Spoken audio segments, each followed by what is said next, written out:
Hi, third graders. We're up to chapter 13 in Voyage of the Dawn Treader. This is called The Three Sleepers. The wind never failed, but it grew gentler every day, till at length the waves were little more than ripples, and the ship glided an hour after hour, almost as if it were sailing on a lake. And every night they saw there rose in the east a new constellation which no one had ever seen in Narnia, and perhaps, as Lucy thought with a mixture of joy and fear, no living eye had ever seen at all. Those new stars were big and bright, and the nights were warm. Most of them slept on deck and talked far into the night or hung over the ship's side, watching the luminous dance of the foam thrown up by their bow. On the evening of startling beauty, when the sunset behind them was so crimson and purple and widely spread that the very sky itself seemed to have grown larger, they came in sight of a land on their starboard bow. It came slowly nearer, and the light behind them made it look as if the capes and headlands of the new country were all on fire. But presently they were sailing along the coast, and its western cape now rose up astern of them, black against the red sky and sharp as if it were cut out of cardboard. And then they could see better what this country was like. It had no mountains, but many gentle hills with slopes like pillows. An attractive smell came from it, what Lucy called a dim purple kind of smell, which Edmund said and Rince thought was rot, but Caspian said, "I know what you mean." They sailed on a good way, past point after point, hoping to find a nice deep harbor, but had to content themselves in the end with a wide and shallow bay. Though it had seemed calm out at sea, there was of course surf breaking on the sand, and they could not bring the Dawn Treader as far as they would have liked. They dropped anchor a good way from the beach and had a wet and tumbling landing in the boat. Lord Roop remained on board the Dawn Treader. You remember Lord Roop was the one that they found on the Dark Island where all of your dreams come true, but that's not a good thing. He wished to see no more islands. All the time they remained in this country, the sound of those long breakers was in their ears. 2 men were left to guard the boat. Caspian led the others inland, but not far because it was too late for exploring and the light would go soon. There would be no need to go far to find an adventure. The level valley which lay at the head of the bay showed no road or track or other signs of habitation. Underfoot was fine springy turf dotted here and there with low bushy growth which Edmund and Lucy took for heather. Eustace, who was really rather good at botany, said it wasn't, and he was probably right, but it was something very much of the same kind. When they had gone less than a bow shot from shore, Drinian said, "Look, what's that?" And everyone stopped. "Are they great trees?" asked Caspian. "Towers, I think," said Eustace. "Might be giants," said Edmund in a lower voice. "The way to find out is to go right in among them," said Reepicheep, drawing his sword and pattering off ahead of everyone else. Of course. "I think it's a ruin," said Lucy, when they had gotten a good deal nearer, and their guess was the best so far. Turn my phone off.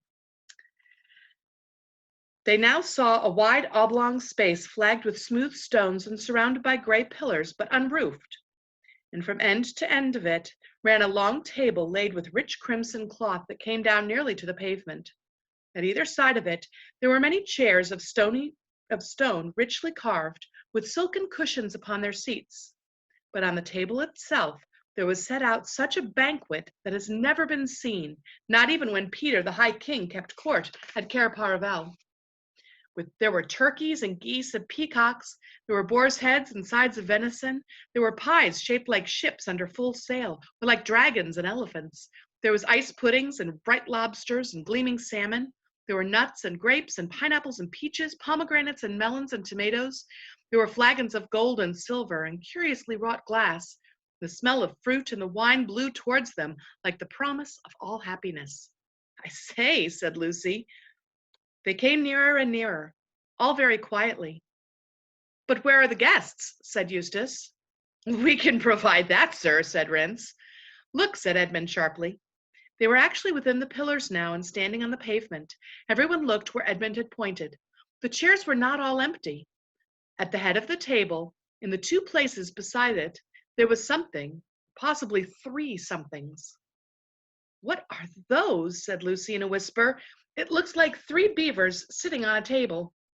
Or huge birds' nests, said Edmund. It looks like haystacks to me, said Caspian. Reepicheep ran forward, jumped on a chair, and thence onto the table and ran along it, threading his way as nimbly as a dancer between the jeweled cups and pyramids of fruit and ivory salt cellars. He ran right up to the mysterious gray mass at the end, peered, touched, and called out, "These will not fight, I think." Everyone now came close and saw that sitting in those 3 chairs were 3 men, though hard to recognize as men till you looked closely. Their hair, which was gray, had grown over their eyes till it almost concealed their faces, and their beards had grown over the table, climbing around and entwining the plates and goblets as brambles entwine a fence, until all mixed up as one great mat of hair.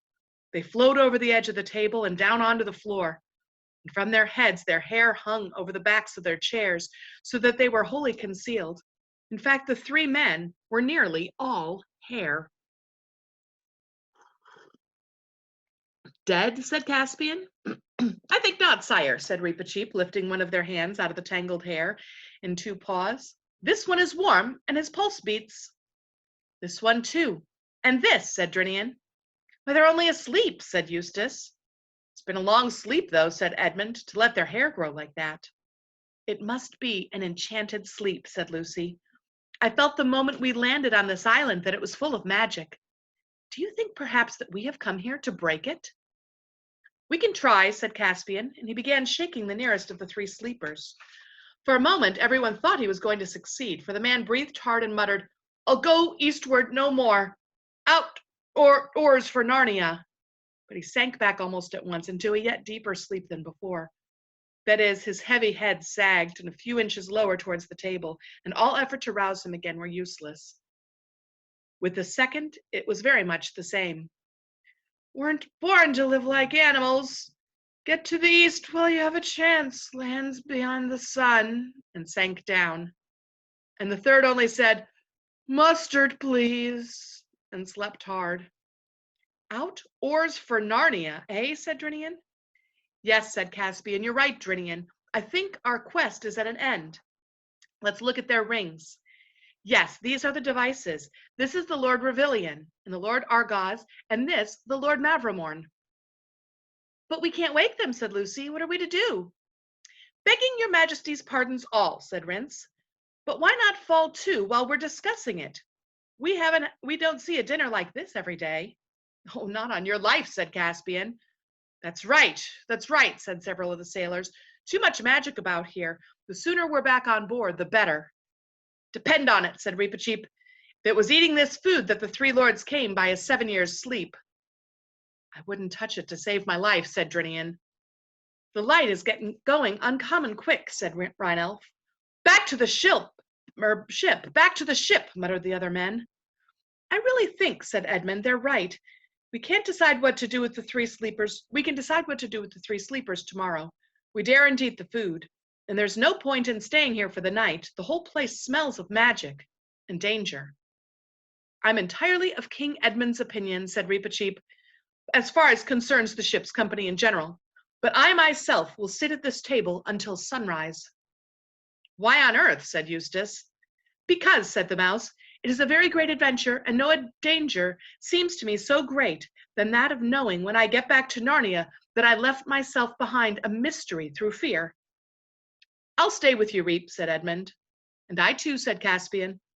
"And me," said Lucy. Then Eustace volunteered also. This was very brave of him, because never having read of such things or heard of them until he joined the Dawn Treader made it even worse for him than for the others. "I beseech your majesty," said Drinian. "No, my lord," said Caspian. "Your place is with the ship. You've had a day's work, while we 5 have idled. There's a lot of argument about this, but in the end Caspian had his way.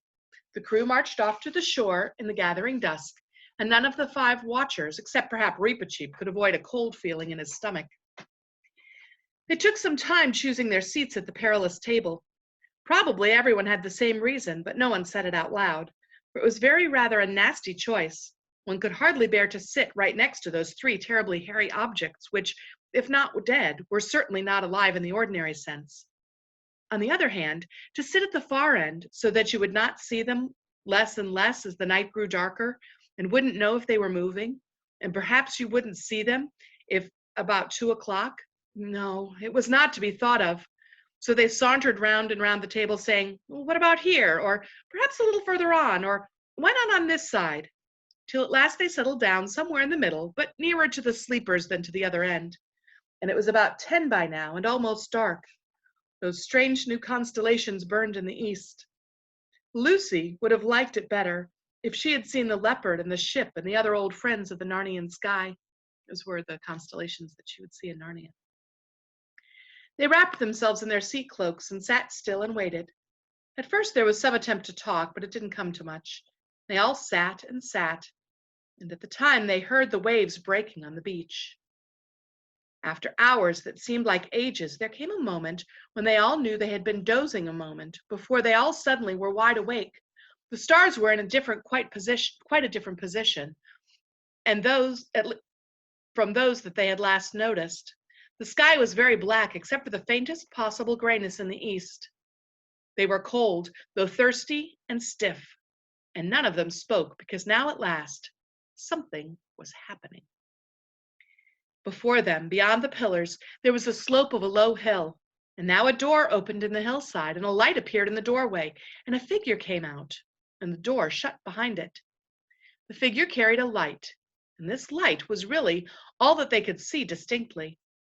It came slowly nearer and nearer, till at last it stood right at the table opposite them.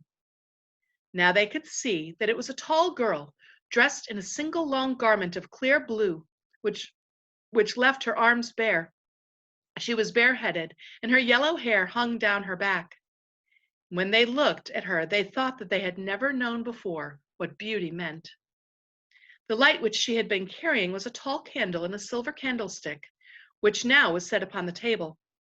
If there had been any wind off the sea earlier in the night, it must have died down by now, for the flame of the candle burned as straight and still as if it were in a room with the windows shut and the curtains drawn. Gold and silver on the table shone in its light. Lucy now noticed something lying lengthwise on the table, which had escaped her attention before.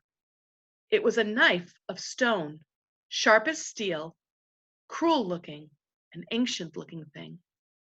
No one had yet spoken a word. Then Reepicheep first and Caspian next. They all rose to their feet because they felt as though she were a great lady. "Travelers who had come far to Aslan's table," said the girl, "why do you not eat and drink?" "Madam," said Caspian, "we feared the food because we thought it cast our friends into an enchanted sleep." "They have never tasted it," she said. "Please," said Lucy, "what happened to them?"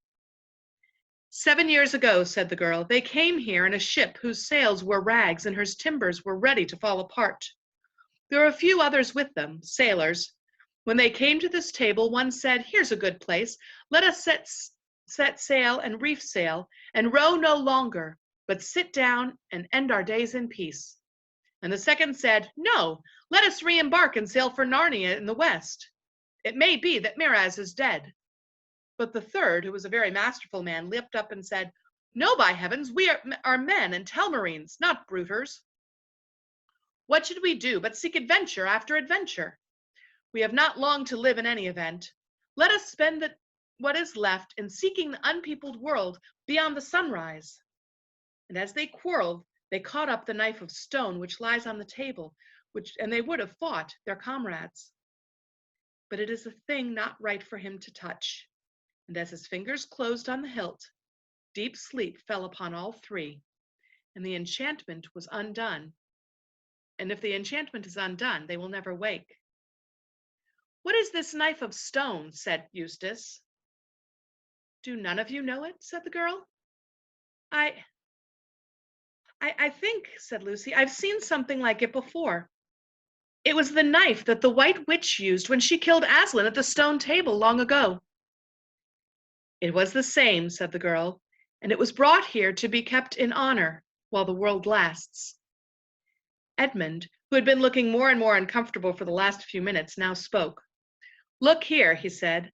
"I hope I'm not a coward, about eating this food, I mean, and I'm sure I don't mean to be rude, but we have a lot of strange adventures on this voyage of ours, and things aren't always what they seem. When I look at your face, I can't help believing all you say.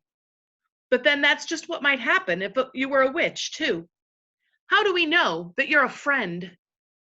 You can't know, said the girl. You can only believe or not. After a moment's pause, Reepicheep's small voice was heard. Sire, he said to Caspian, of your courtesy, fill my cup with wine from that flagon. It's too big for me to lift, and I will drink to this lady.